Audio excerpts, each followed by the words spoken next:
Now, while I was on my journeys, I was outside.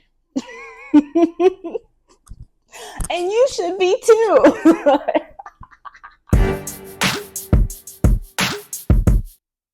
Hello, I'm KEYOKA, the awkward black nomad. I'm a writer, I'm a dog mom, and I traveled solo with my dogs across Europe. My channel is for all the young black girls who want to do the same thing and who just might be a little bit awkward. Prepare yourselves. Now, while I was on my journeys, I was outside.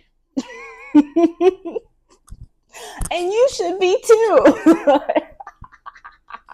I mean, so a lot of things that I talk about on my channel, I talk about solo traveling as a black woman. I talk about traveling with your dogs. I also talk about being introverted and dating or making friends. I have another great video about making friends. So I feel like there's a lot of interest in dating while abroad. My dating in Albania video has like crazy views. If you haven't watched it, please check it out. Okay, so I don't know if I was actually dating this man or what. By the end of the story, you tell me. Drop down in the comments and you tell me if y'all feel like I was dating this man. Okay, so I'm gonna tell the story.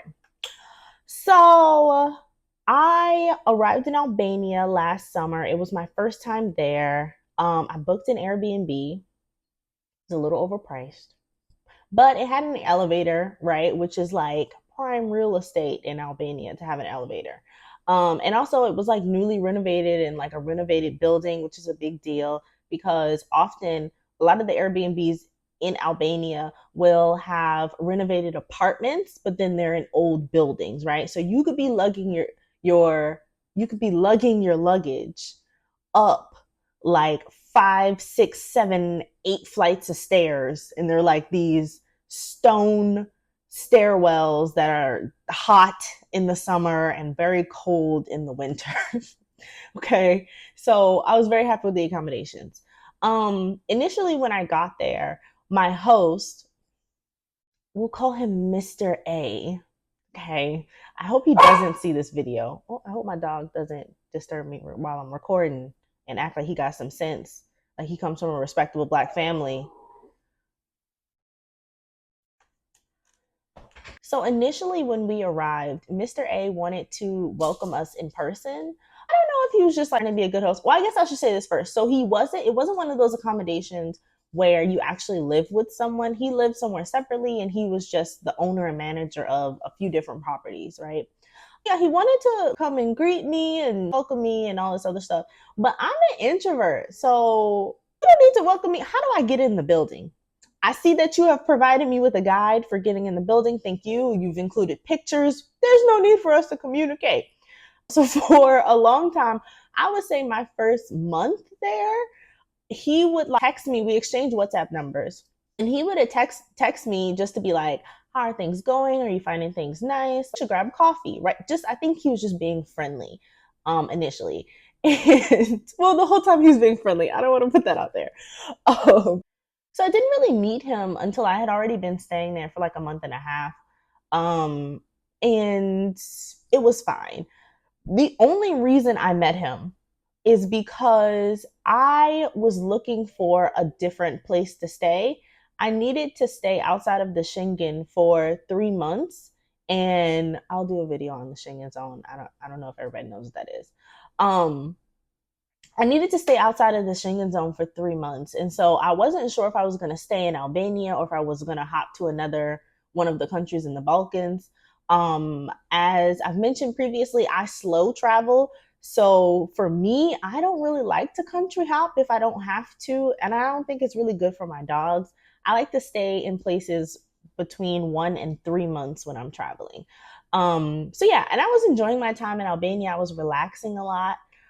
And the only issue, the caveat here is because I was a dog owner, the accommodation, that first accommodation I was staying at, actually wasn't very good for dogs. there weren't a lot of green spaces. And if you're a dog owner actually looking to go to Albania, that's something you probably want to check out. I didn't do the best job. Well, it's not that I didn't do the best job. Google Maps was pretty misleading. The thing that was called a park was actually like a cement park. Like it was like a segmented off space. It wasn't a grassy area, right? There actually aren't that many grassy areas in Tirana, like around the city center. You have to kind of be creative, and I'll do a separate video on that because I don't want to make this about the dog situation. But I was looking for either I was going to country hop or I was going to find another place with more grassy areas in Albania. So, or in Tirana, because that was my base. So I actually found that the Mr. X he had another property, and this property was near the lake. So the lake area in Tirana is very nice. It's an artificial lake.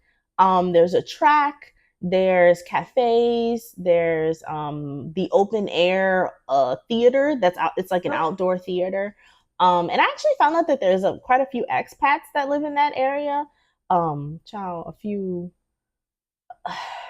athletes live in that area. That's a separate story about that situation. Anyways, so I was looking at the property that he had over there, and I wanted to see if I could move.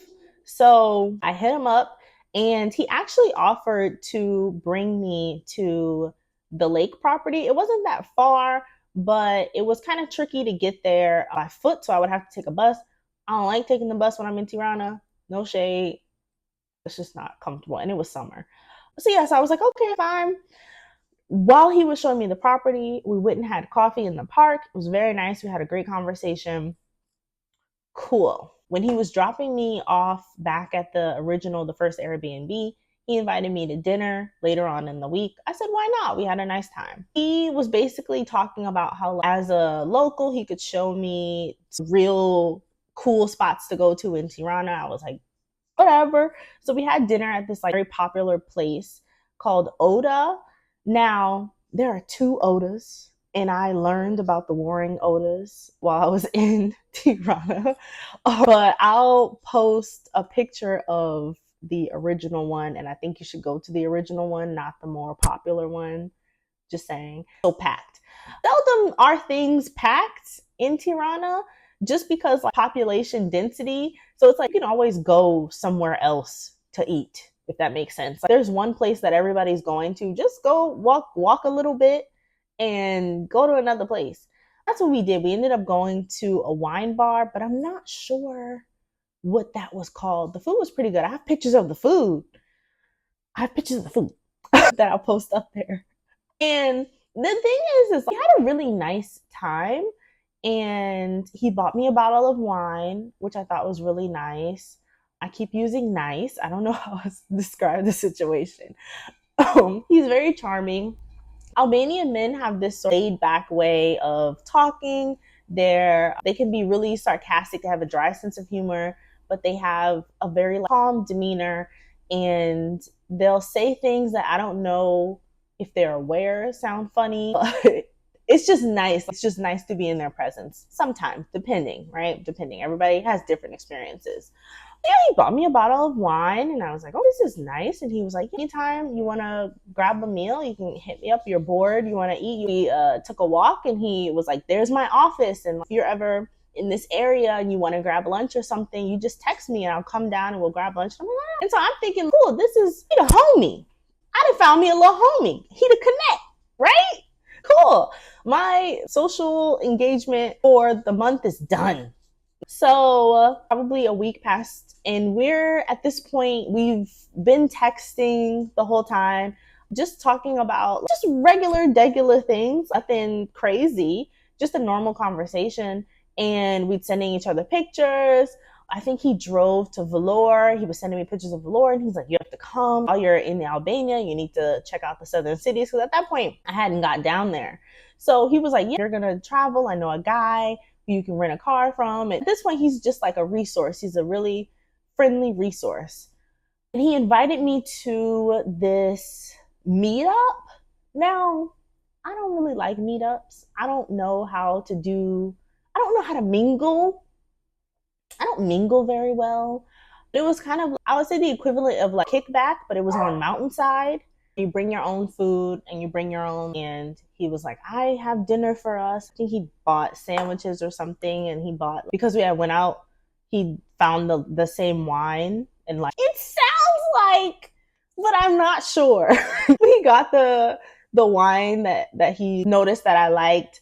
And he picked me up and while we were in the car, he had to actually pick up one of his friends, and he was like, do you feel comfortable with me picking him up and bringing him with us? And I was like, oh, yeah, it's fine. So we go, and it was on this mountain. I don't know if it's correct to call it a mountain. It was kind of scary driving up there, actually. It's a little bit outside the city, but it overlooks the city. I can't think of the name off the top of my head. I'll probably put it somewhere if I find it after I record this. Gorgeous. And that was my first, actually driving up there, he taught me my first Albanian lesson, which is you can feel the road. I was like worried because he was driving up the mountain very quickly, and there's a lot of like twists and curves. It was a small mountain, but still very scary. You can't see the road ahead almost, and it was getting dark outside, and he was like, you can feel the curve of the mountain. That was my first lesson. And actually that summer when I drove through the mountains in Albania, I took that with me. I was like, oh, I feel the curve. I get what he was saying this time. We went, it was beautiful. I'll see if I can find my pictures and I'll stick them somewhere.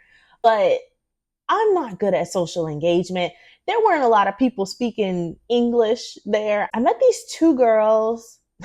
I'm getting off topic. So after we went to the little meetup thing, it was still kind of early. And so he was like, do you want me to take you like out to a club? Well, I don't know if you would even call it a club, but he was like, do you want me to take you out to a club?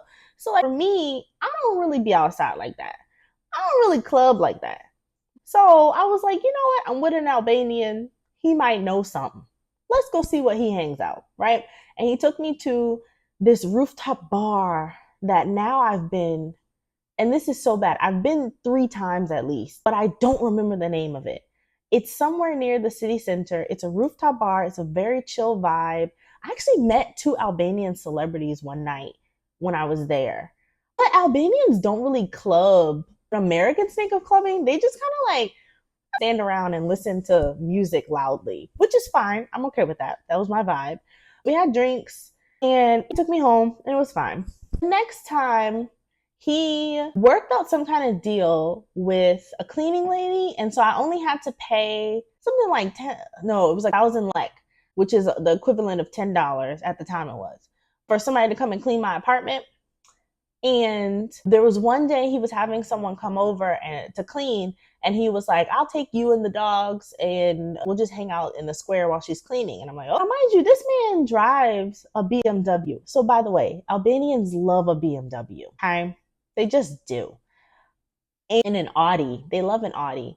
So he had a BMW, and I'm like, it was one of those, I don't know. I'm not a car girl. I like a BMW. I'm not going to hold you.